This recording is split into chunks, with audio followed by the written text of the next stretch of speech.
Hey, all you literary legends and luminaries. Today's book will blow your mind. It's Chaos, Charles Manson, the CIA, and the Secret History of the 60s by Tom O'Neill. I don't even know where to start with this book. I don't even know what I should share and what I should let readers discover on their own. I couldn't put this book down. When we flew to Dallas, this was the book I read. I was sad when the plane landed because I was that into this book. In junior high, I read Helter Skelter. Probably shouldn't have at that young age, but it was one of those books that always grabbed my attention on our bookshelves at home. My mom had Jaws too, but funny, I never read that book. By the time I read Helter Skelter, I had fallen in love with made-for-TV movies that were based on true stories. And when I found out many of them had books to accompany them, I was hooked, but a little disappointed. Anne Rule and Jerry Bledsoe, they all had the same kind of tone to them, one you kind of get tired of. Yet Helter Skelter was a different caliber. Vincent Bugliosi, the DA in charge of prosecuting Manson, and the three girls, Leslie Van Houten, Patricia Krenwinkel, and Linda Kasabian, wrote Helter Skelter. In 8th grade, the internet was not yet a thing. I had no basis to research anything Bugliosi wrote. I had no reason to doubt anything. Yet after watching the Tracy Thurman story, I knew how much cops screwed up. I loved LA law and knew that lawyers had their own agendas. Yet I was naive, thinking that justice and the truth would prevail. We all know that doesn't happen. Upon the invent of the internet, I used it to spend my time researching. I turned to the internet after watching limited series based on true stories. I want to know what they got right and what they got wrong. Years ago, back in the 90s, I watched A Killing in a Small Town. Just recently, Candy and Love and Marriage came out. No one beats Barbara Hershey's portrayal of Candy Montgomery in the original made-for-TV movie.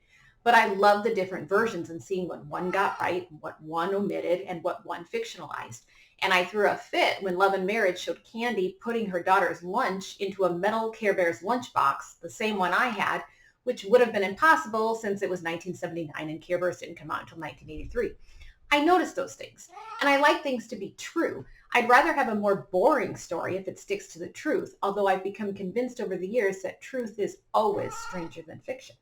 And boy, Chaos is the epitome of truth is stranger than fiction. I just learned this over the past few years. It's not the detectives and the police that twist cases all the time. It's actually the district attorney's office that creates a narrative of a crime. And they don't like it if something doesn't fit that narrative. The thing about Pam was fascinating in its horror of missteps, although I didn't care for the tongue-in-cheek way it was presented considering 2 people were murdered. I read the lawyer's book From the Staircase, and he explained how a prosecutor is the most powerful person in the judicial system.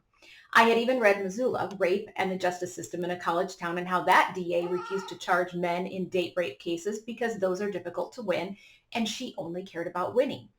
Nothing about our criminal justice system is about the truth. Chaos reinforces all these truths, or lack thereof. O'Neill's goal is to unravel the motivation behind Manson's family's murder spree, and they are responsible for more than just the Tate LaBianca murders. Let me read you a good summary that kind of pulls all of this together, and it actually falls midway in the book. Think of all the unanswered questions that have swirled around the Manson case for 50 years now. Just a few. Why did the killers target strangers for murder? Why would previously non-violent kids, except for Atkins, none of them had a criminal record, kill for Manson on command and with such abandon and lack of remorse? And if Manson hoped to ignite a world-ending race war, why didn't he order more killings, since the 2 nights of murder didn't trigger that war? Bugliosi made a fortune and achieved worldwide fame from his prosecution of the Manson family and Helter Skelter. Over the years, many people in law enforcement have told me that they never believed the Helter Skelter motive. Their theories were always more mundane. They would have made thinner gruel for Bugliosi's book. Eventually, all the killers settled on a story similar to the one that Atkins told after her dirty swap. And all of them have sought parole releases based on that story's thesis, that they were not responsible for their actions because they were under Manson's control. Curiously, Bugliosi admitted in one of his last interviews that he was pretty certain Manson never believed in Helter Skelter. I think everyone who participated in the murders bought the Helter Skelter theory hook, line, and sinker, he told Rolling Stone.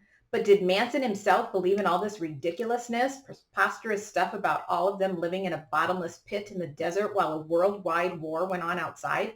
I think, without knowing, that he did not. Unfortunately, the reporter didn't follow up with the obvious question.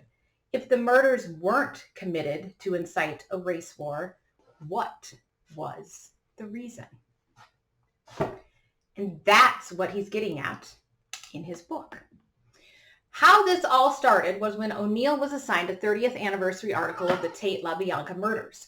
He had little interest in Manson or the murders when they happened in 1969, but he agrees to do the article. It turned into a 20-year obsession. He researches and interviews and attempts to get access to files that few people have seen. He finds lots of bits and pieces of information that few, if any, have uncovered. That's partly why I love such books. He's put together all his research into an easy-to-read, although overwhelming at times, book. And the way O'Neill writes it, I feel like I have uncovered this information right along with him. I kept wanting to read just a few more pages. I don't know how to unpack the information in this book, but I'll give it a shot. I'm going to group information into 3 categories. Otherwise, I'll either spoil everything for readers or this episode will be longer than Titanic. First point, Hollywood. Manson's Hollywood connections are insane. His girls were hitchhiking, got picked up by the Beach Boys' Dennis Wilson, but that's just the tip of the iceberg. I'll stop with the Titanic references. In 1999, O'Neill cannot get any actors to speak to him. Terry Melcher was the record producer who had much more to do with Manson than the trial showed. His girlfriend back then was Candace Bergen. She won't talk. Jack Nicholson and Dennis Hopper won't talk, both of whom were close to Sharon Tate. Dennis Wilson's ex-wife agrees to an interview, then changes her mind. When O'Neill contacts these people, they've all already contacted each other, telling them about O'Neill. It's creepy. O'Neill is told by another contact, just the fact that they're all saying no is fascinating. Indeed it is. So why does this matter? The original target was Melcher, according to the DA, because Melcher didn't produce Manson's record. Then the family was going to place the victims' wallets in a black neighborhood to start a race war. Yet Manson knew Melcher moved out of the house on Cielo Drive. In fact, Melcher and Candace Bergen moved out suddenly in the middle of the night. Roman Polanski, who was married to Tate, was in Italy at the time of the murders. They were up to some sketchy stuff. A sex tape was found in the house where Polanski forced Tate to have sex with 2 other men. Many say Polanski was abusive to Tate. Drugs and parties happened all the time. People would come and stay for lengthy periods of time. A drug dealer was raped, maybe or maybe not, at the Cielo house. Melcher is painted by Bugliosi as terrified of Manson, yet Melcher visited Manson at least 3 times after the murders. In fact, Melcher moved back to the house after the murders. According to Bugliosi, a Dean Morehouse moved into the house but couldn't have because he was in prison. Melcher stated to O'Neill very angrily, Bugliosi was supposed to take care of it. And none of this was stated during the trial. Dennis Wilson said he would tell the whole world someday why Manson did what he did, but Wilson died before he revealed anything. It's just all so sketchy. But does the Hollywood stuff really matter? Maybe not. They all cover for each other. For all we know, one of them did something that they don't want everyone to find out. Maybe it was an affair, drugs, or something else. So I don't know if that leads to any big conspiracies. But Melcher doesn't add up. He, like many people in the book, has reason to suspect Manson immediately after the murders, yet says nothing. If Melcher was terrified of Manson, why would he see Manson after the murders, especially if he suspected him? And what would you possibly say to someone you think killed 7 people, 5 of whom were living in your old house? There's obviously something more to the story. Point 2, the district attorney's office. The biggest question is, what did they know and when did they know it? The murders happened on August 9th and 10th, 1969. Manson wasn't arrested until October. Manson was released from federal prison in 1967. Any violation of his probation would have sent him back to prison long before anyone was murdered. He continuously violated the conditions of his parole, but never went back to prison. His parole officer, Roger Smith, acted more like a guardian to Manson. Even stranger, Manson eventually became Smith's only caseload. Manson's parole file has never been released, even when court ordered. The raid on Spahn Ranch could have put the whole family behind bars long before the Tate LaBianca murders, but Bugliosi claims a misstated warrant was what released all of them, although Manson, violating his parole, should have remained in jail. Susan Atkins violated her parole as well. Once she had connections to Manson, her probation was terminated, even though she wasn't following the rules. A police memo went out that said not to bother these people, i.e. the family. Some even thought Manson was under surveillance. The CIA director authorized an illegal domestic surveillance program called Chaos. In July, Bobby Busoli killed petty drug dealer Hinman because Manson told him to, and everyone at that point knew the family was involved, yet the Hinman case was tried separately. The deputy DA on that case, Ronald Ross, had orders to keep the family out of it. The DA's office had to cover up the fact that the detectives had early knowledge of Manson. Also, after Bobby was arrested, he called Spawn Ranch. That may have prompted the murder, so it looked as though someone else did it. Bobby couldn't have murdered those of the Tate house because he was already in jail. That would ruin the race war motive. Then you have the whole deal with Susan Atkins' grand jury testimony. The DA reassigned her a new defense attorney, one who had worked in the DA's office for 8 years. After the indictment, Atkins refused to play along with the narrative anymore. Then Lawrence Schiller helped publish Atkins' account of the murders, after the judge ordered a gag order, which Bugliosi knew about before it was published. Atkins changed her story several times, then settled on the narrative of Helter Skelter. Tex Watson, who was arrested in Texas and was the first to tell his story, long before Bugliosi had spun his narrative, was recorded on tape by police. After years and a change of hands, the DA's office got a hold of the tapes and will not release them to the public, not even to the victims' families who have requested them for decades. Why? Let's face it, we know there's shady dealings happening all the time between lawyers. We know judges can be just as corrupt. We know guilt or innocence is irrelevant in a court of law. It's more about how much money you have, how good and connected your lawyer is, and just dumb luck. All of these inconsistencies aren't necessarily a smoking gun, but Bugliosi doesn't reveal much of these in Helter Skelter, even when the author, our author here, finds notes in the file in Bugliosi's handwriting. It's the race war narrative that matters, but why would that be the motive the DA wants to spin? What is in the truth that either frees Manson or shows the government's involvement? And if the government is involved, what in the world are they involved with? And to further complicate matters, in regard to witnesses, judges tell juries that if a witness lies about one thing, you can disregard their entire testimony. So if Bugliosi lied, where does that leave us? What is the truth? And why spin a tale of a race war? Point 3, JFK's assassination. Yep, we're going there. But we're more focused on Jack Ruby. Conspiracies surrounding JFK's assassination usually center around Lee Harvey Oswald. Was there another shooter? The magic bullet theory is hard to swallow. Witness accounts of the grassy knoll, as well as Oswald's past, complicate an already complicated tragedy. But Jack Ruby doesn't get the attention he deserves. That's always been the part of the story that hasn't sat well with me. He's lurking about the police station. There are pictures of him when Oswald is first brought out after he's arrested. Ruby has ties to the police, ties to organized crime.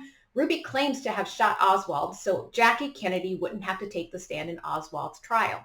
Really? You think Jackie Kennedy would have had to have testified? And then Dr. West enters the picture. Remember, this is 1963, 6 years before Manson's murders. Dr. West would later become part of a mind control study. West examines Jack Ruby without any lawyer present, without any court-appointed person present. It's just Ruby and West in a room together. After that, Ruby was positively insane. Even the judge orders someone else to assess Ruby's mental condition because 2 days ago he was perfectly fine in court. Ruby was eventually found guilty in 1964 and sentenced to death. So how does this connect to Manson? His parole officer ends up heading an amphetamine research project, ARP, studying why some people become violent on drugs. He ran this out of an office in the Hyatt Ashbury Free Medical Clinic. Manson and his girls were regulars at the clinic with all their STDs. Manson also frequented the clinic because his parole officer was there. Manson spent a lot of time there. Was Manson a research subject? West was head of the McCultra study, the CIA's mind control research program. Apparently, human experiments couldn't know they were being used as subjects, which sounds horribly terrifying and unethical. And guess where West has his office? None other than the free clinic Manson frequents. And as luck would have it, a burglary occurs at the clinic to which files were stolen. We don't know if Manson ever saw West, but their close vicinity is mind-boggling. And if there's any truth to Jack Ruby's mental state, I don't know if we can even imagine the possibilities. Were the murders a result of some mind control experiment?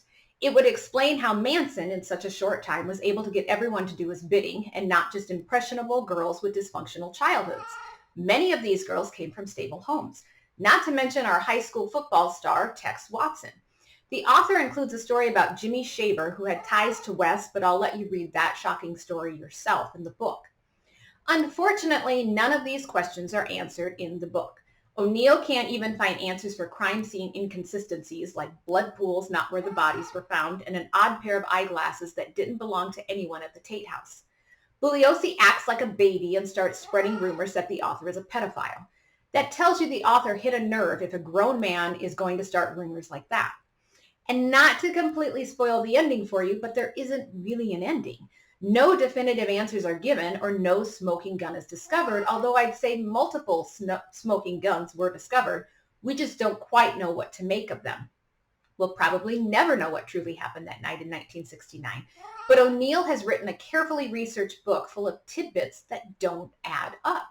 Even if you say some of the information he found is benign and means nothing, you will not be able to say that with everything he finds, and it's a lot.